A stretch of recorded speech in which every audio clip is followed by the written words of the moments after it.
Creepy facts about Marilyn Monroe. Her body went missing for 6 hours after she died.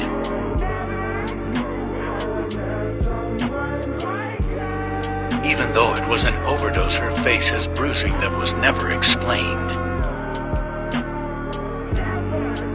Her stomach contents were empty and no trace of pills were found.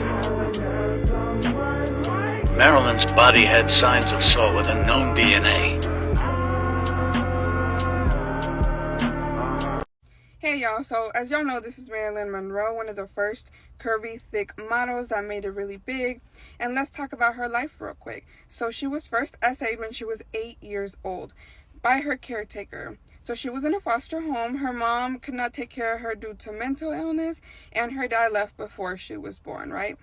So when she got to a certain age, she got famous, and she thought she was out of the danger zone. Well, it turns out she started to date all of the wrong people. They were not great relationships, and she started getting abused at Hollywood parties. So she was held down and made do things that she didn't want to do, right?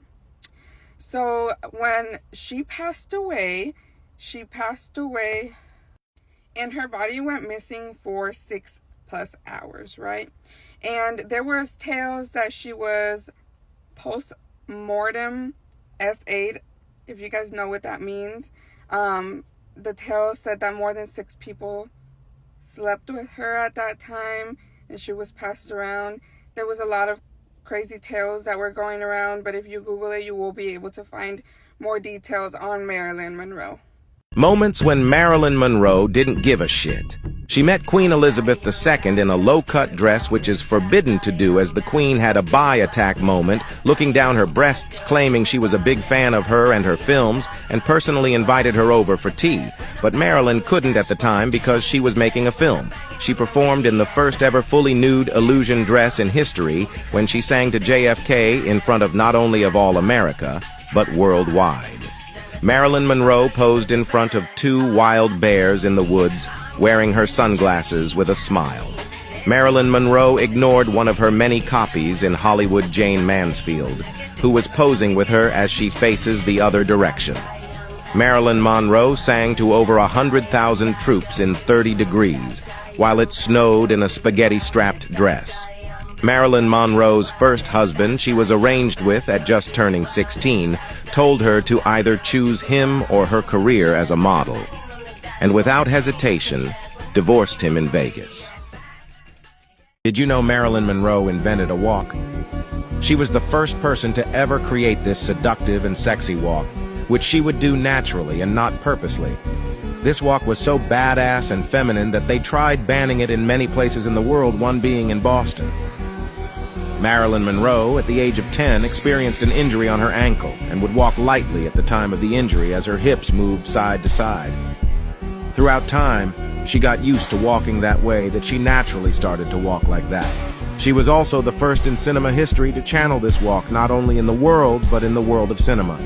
Since she was the first to do this walk in film history and in the world, the person shooting the movie scene were supposed to cut the scene.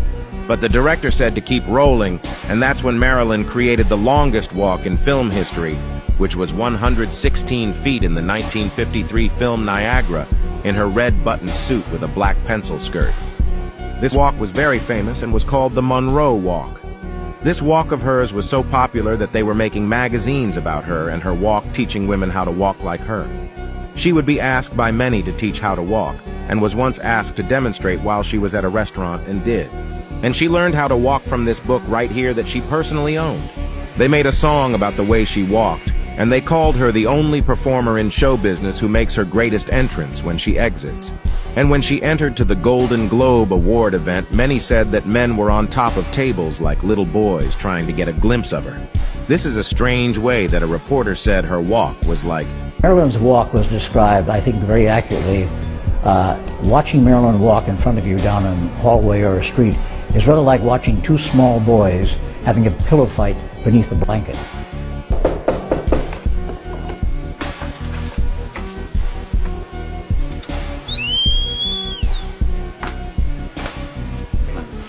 Mr. Grunion, I want you to help me. I have a little sand left. What seems to be the trouble?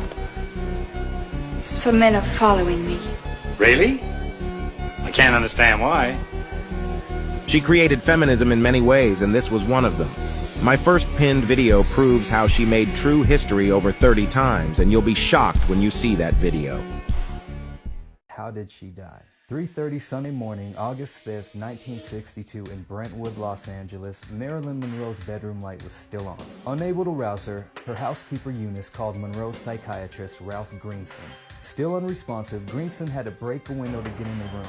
There was an empty bottle of Nebudol on the floor. Monroe didn't make a sound. Marilyn Monroe had passed away at the age of 36. Instead of calling the police, Greenson was ordered by the studio to call her doctor, who prescribed the pills. The cause of death, they said it was barbiturate overdose. However, there were no pills found in her stomach. Faster absorption for frequent users was the coroner's explanation. Another odd detail is the FBI arrived before the police. Some attribute her death to her relationship with President Kennedy, others to a psychiatrist who had her committed against her will a year earlier. The same psychiatrist was to inherit a large percentage of Monroe's fortune according to her will. She also had a troubled life and may have decided she had enough. So what I want to know is... These were the last words of Marilyn Monroe in her last interview, and watch till the end to hear her last wish that never came true. If I am a star, the people made me a star. There was no studio and no person. The people did. Well, I have to explain to you, I was never used to being happy. So that wasn't something I was sort of counting on. I think I counted on this kiss in marriage. You know, so long I've had you, Fame. If it goes by, I told you it was fickle. See, that's the trouble. Sex symbols becomes a thing. Well, you just hate to be a thing. You know, if the world became friendly, it opened up to me. We are not machines. No matter how much they want to say we are not. Fame is also a burden. When I was very young, and I used to love to play house. And you could pretend, you could say, hey, what about if you were such and such, if I were such and such, and they'd say, oh yeah. And they always kept saying, remember, you're not a star. At the studio, at any time, for discipline, or to be disciplined. If you have a cold, how dare you have a cold? I mean, the executives can get cold and stay home for, forever and phone it in. But how dare you get a cold? Gee, I never felt I had an effect on people until I guess I was in Korea. Nervousness indicates sensitivity. But it's a real struggle. I mean, I really have to struggle. Well, I hope we got something here. But please don't make these look like a joke.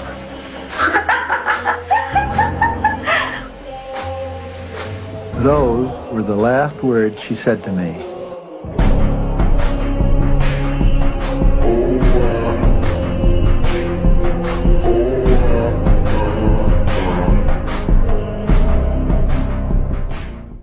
Strange facts about Marilyn Monroe that you don't know. She lived in an orphanage for part of her life and was in foster care. Marilyn Monroe's on-camera glow wasn't really natural. Before applying makeup, she would slather on Vaseline or Nivea because she wanted her face to look luminous. She never wanted to have a deep tan. She was nominated for 4 Golden Globes, won 3 of them, but never won an Oscar. She had a total problem with memorizing lines and traveled with an acting coach who was there on set the whole time. She made very little money. She earned $500 a week during the filming of Gentlemen Prefer Blondes, and they weren't even going to give her her own private trailer. Sometimes, Marilyn talked about herself in the third person since she said she was simply a character, and Norma also, her real name, was her creator. Marilyn Monroe was married 3 times to Arthur Miller, Joe DiMaggio, and James Dougherty. Marilyn's final husband sent her flowers on her grave 3 times a week for over 20 years. Marilyn Monroe's childhood was a scattered one. She was born Norma Jean Mortensen on June 1, 1926 in the charity ward of the Los Angeles County Hospital to Gladys Pearl Baker Mortensen. Gladys was married and separated from her husband, and Norma was the result of an affair. Days after giving birth, Gladys had a delusional episode and attempted to stab her roommate, Grace McGee. Norma's grandmother, Della, set her up with a strict religious foster family, Ida and Wayne Bolander. Della later had her own episode, breaking into the Bolander house and trying to smother Norma Jean with a pillow. She bounced from home to home before ending up in the Children's Aid Society orphanage in 1935. Her mother's old roommate eventually got her out of the orphanage and tried to pass her off to an aunt who soon died. Grace McGee couldn't continue to care for Norma Jean with plans to move her own family out of state. She found a solution in her neighbor James Doherty. Norma Jean married him at age 16. Marilyn's first marriage to James Doherty felt like playing house. Some report that she kept her home filled with dolls. When James enlisted in the Marine Corps, 17-year-old Norma Jean got a job at an aircraft factory. David Conover was taking pictures of women in the factory and realized that the camera loved Norma Jean. She began appearing as a model in magazines, which led to an interview with 20th Century Fox's Ben Lyon. Lyon shot a screen test of her on the set of Mother Wore Tights and slipped it into the daily rushes. Daryl Zanuck immediately offered her a contract after seeing the test at age 21. Ben Lyon said she needed a new name and landed on Marilyn. She used her mother's maiden name, Monroe, as a connection to her former self. After some bit parts over the next year, the studio didn't see much in her and dropped her contract. Marilyn realized she needed to divorce James Doherty and dedicate all of her time to her new career. After being dropped from 20th Century Fox, Marilyn had to find a way back into the film industry. Head of talent at MGM, Lucille Ryman Carroll took Marilyn under her wing. She said that Marilyn thought her body was her only chance at stardom. Marilyn discovered the Hollywood party circuit, one of the only ways to meet people in power.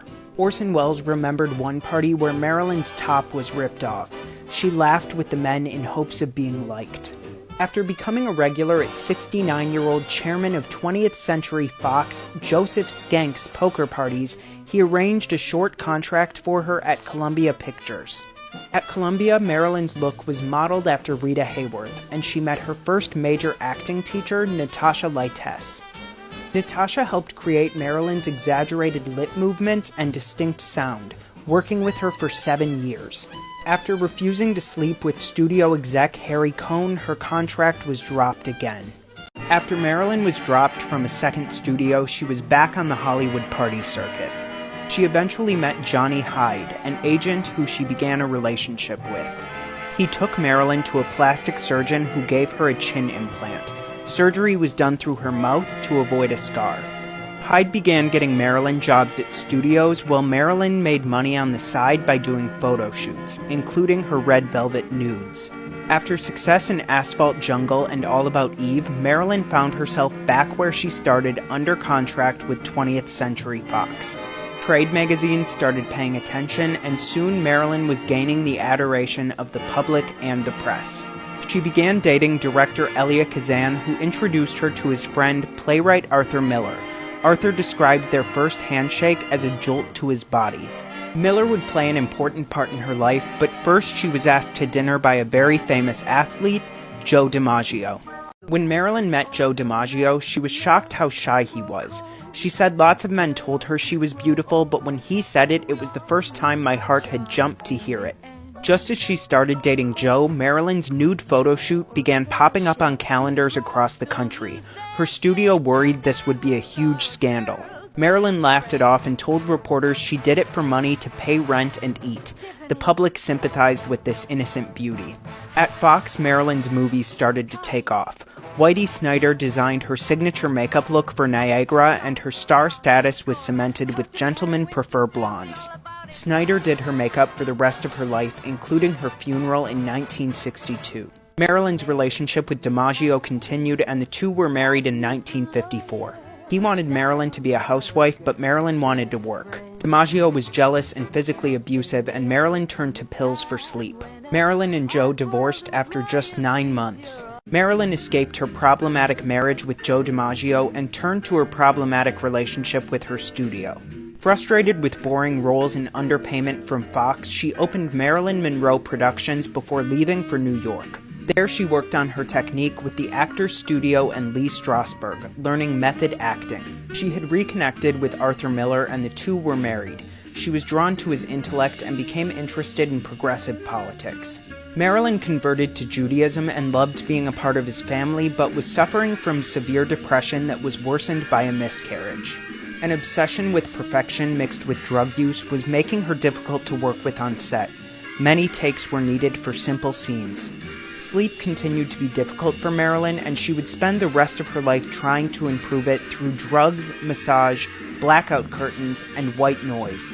She hoped to star in Breakfast at Tiffany's, but made The Misfits, a box office failure that would be her last. After shooting her final film, Marilyn connected with the Kennedy family and divorced Arthur Miller.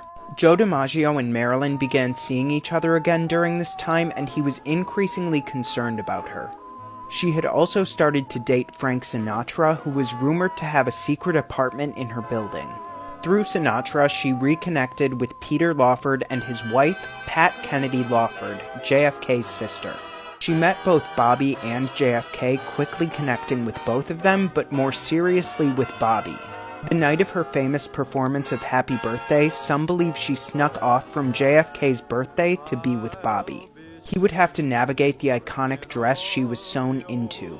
Marilyn's back-and-forth relationship with him made her depression worse, and paranoia increased her pill and alcohol usage. There are conflicting stories about Bobby Kennedy's whereabouts the day of Marilyn's death, and some believe he visited her in person to break up with her. Arguably the most questionable person at the end of Marilyn's life was Dr. Ralph Greenson. Dr. Greenson was a psychiatrist to the stars and part of Marilyn's life during her most vulnerable period. He was associated with many stars in Hollywood, including Frank Sinatra.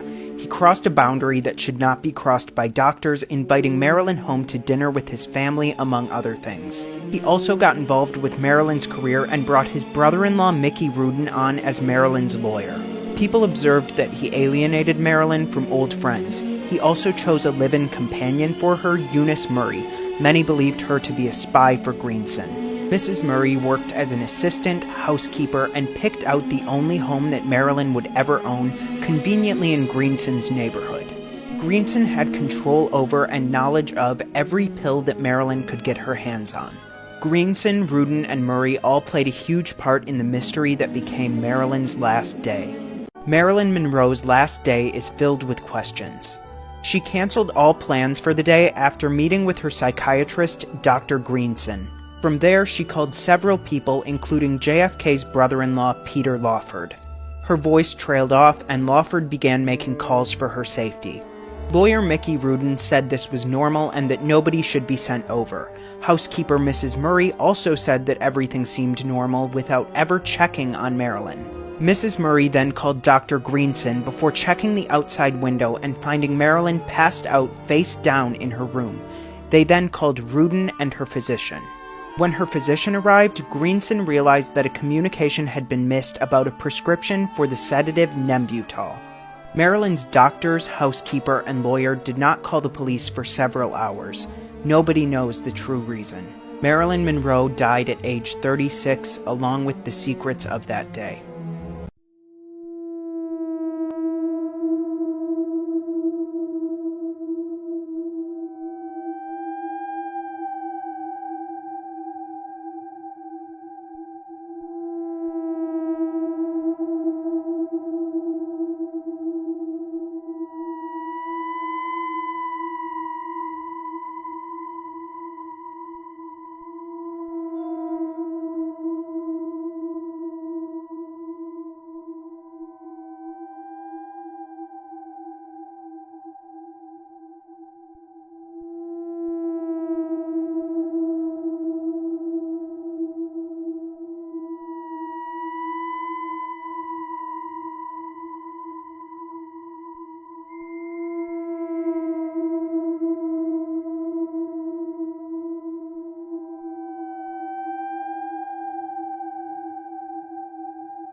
According to rumors, the White House had me assassinated. I am Marilyn Monroe, and this is my story. My real name is Norma Jean Mortensen, and I was born in 1926 in Los Angeles. I had a difficult childhood. My mother was unstable and couldn't take care of me. I was placed in foster homes and foster families until the age of 16. I started my career as a model before becoming a glamorous movie star in the 1950s. I appeared in famous films like Gentlemen Prefer Blondes and Some Like It Hot. Unfortunately, my private life often made headlines. I was married 3 times and had tumultuous relationships with famous men like Joe DiMaggio and John F. Kennedy. I struggled with mental health issues, including bipolar disorder, and I also suffered from addiction and alcoholism. In 1962, I was found dead at my home at the age of 36.